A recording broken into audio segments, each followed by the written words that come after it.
दोस्तों, मैं फराज मलिक।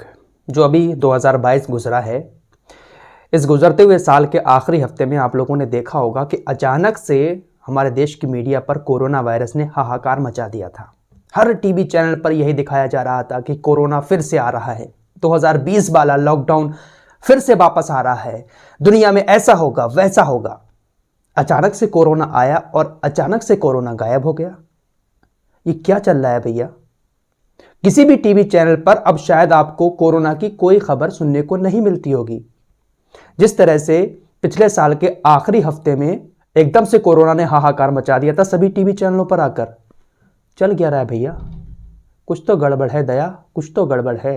किसी बीमारी को लेकर खतरनाक म्यूजिक लगाकर बहुत सारी ऐसी वीडियो जिसका कोई सोर्स ही नहीं है, उन वीडियोस को, उन लाशों को दिखाकर देश को डराना इस मीडिया का काम हो गया है।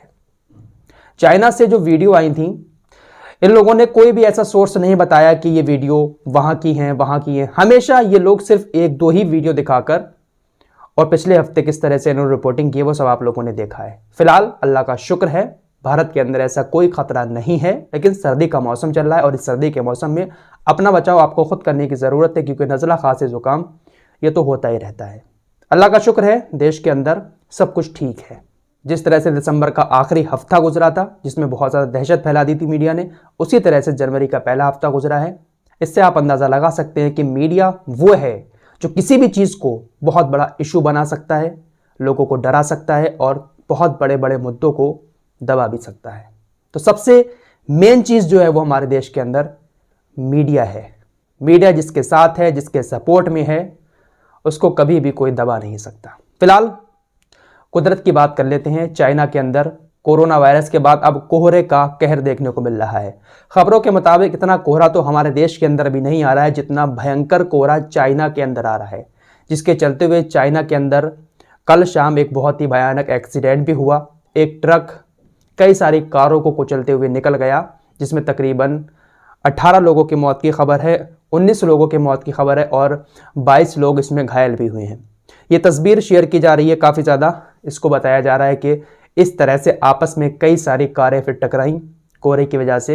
ये सुबह की तस्वीर है जब कोहरा हटा तो चाइना के जियांगशी प्रांत में कुछ इस तरह का नज़ारा देखने को मिला। कोरोना को लेकर चाइना से क्या अपडेट है, किसी को कोई पता नहीं रहता है। हमारे देश के अंदर भी चाइना को लेकर जो आंकड़े बताए जाते हैं, शायद ये आंकड़े मीडिया के पास भी सही वाले नहीं होते हैं, क्योंकि चीन वो है जो कभी अपना सही अपडेट WHO को भी शायद नहीं देता है। फिलहाल आज चीन से ये खबर आ रही है कि चीन ने अपने सभी एयरपोर्ट को खोल दिया है और कोई भी शख्स अगर चाइना के अंदर आता है तो उसको क्वारंटाइन अब नहीं किया जाएगा। क्वारंटाइन वाला जो नियम था बाहर से आने वाले व्यक्तियों के लिए, अभी ये नियम ख़त्म कर दिया है। तो शायद इससे अंदाज़ा लग रहा है कि चाइना के हालात थोड़े बहुत सुधर रहे हैं। इसी वजह से शायद चाइना की सरकार ने इतना बड़ा कदम उठाया है, क्वारंटाइन वाला नियम ख़त्म कर दिया है। तो कुदरत के आगे कभी किसी की नहीं चलती। इंसान बहुत बड़ी बड़ी बातें करता है, फ्यूचर बताता है, ऐसा होगा वैसा होगा, लेकिन कुदरत के सामने शायद कभी किसी की नहीं चली है। जोशीमठ के अंदर चलते हैं। जोशीमठ के अंदर हालात बद से बदतर होते जा रहे हैं। एक्सपर्ट का कहना है कि एक एटम बम की तरह जोशीमठ बना हुआ है, कभी भी पूरा का पूरा जोशीमठ तबाह हो सकता है। तकरीबन 561 घरों में बुरी तरह से दरारें पड़ चुकी हैं। बहुत सारे परिवारों को रेस्क्यू करके सुरक्षित जगहों पर ले जाया गया है। प्रधानमंत्री मोदी जी के कार्यालय से भी, यानी PMO से भी एक हाई लेवल मीटिंग की गई है। उत्तराखंड के मुख्यमंत्री पुष्कर सिंह धामी ने भी वहां का दौरा किया है और जिन लोगों को सुरक्षित स्थानों पर कहीं दूसरी जगह बसाया गया है, उनको 6,000 रुपये किराए के तौर पर भी वहाँ की सरकार देगी। फिलहाल वहाँ के लोगों का बहुत बुरा हाल है। लोग अपने घरों को छोड़ने पर मजबूर हैं, लेकिन अपने घर छोड़ते हुए लोगों को बहुत ज़्यादा परेशानी का सामना भी करना पड़ रहा है। लोगों की आंखों में आंसू हैं कि बसा बसाया घर उनकी आंखों के सामने उजड़ रहा है। हल्द्वानी के अंदर भी कुछ ऐसा ही मामला है। वहाँ पर भी लोगों का बसा बसाया घर हो सकता है कि उनकी आंखों के सामने उजाड़ दिया जाए। अभी 5 जनवरी से पहले हल्द्वानी के लोगों का भी यही हाल था। सड़कों पर बैठे हुए आंखों में आंसू लिए अल्लाह से दुआ कर रहे थे, क्योंकि जब एक आशियाना हमारा उजड़ता है जिसको हमने बहुत मेहनत से बनाया है तो दर्द तो होता है। फिलहाल हम सभी के लिए दुआ करते हैं कि किसी का भी घर ना उजड़े।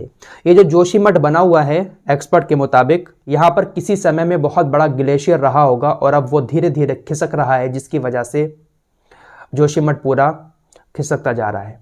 लेकिन काफ़ी सारे आरोप ये लगा रहे हैं कि सरकार यहाँ पर जो विद्युत योजना के लिए एक सुरंग बना रही है, उस सुरंग की वजह से जोशीमठ पूरा का पूरा खिसक रहा है। लेकिन अब एनटीपीसी की तरफ से कहा गया है कि जोशीमठ शहर के नीचे जो सुरंग बनाई जा रही है, उस सुरंग को बोरिंग मशीन से बनाया जा रहा है। यहाँ पर किसी तरह का कोई ब्लास्ट नहीं किया है, लेकिन बहुत सारे लोगों का कहना है कि इस सुरंग की वजह से, जो सुरंग शहर के नीचे बन रही, इसकी वजह से जोशीमठ नीचे खिसक रहा है। लेकिन खतरे के निशान पर है जोशीमठ, कभी भी कोई बड़ी आपदा वहां पर आ सकती है, क्योंकि तकरीबन 561 घर वहां पर बुरी तरह से ददक चुके हैं। बहुत सारी जगहों से पानी आना शुरू हो गया है।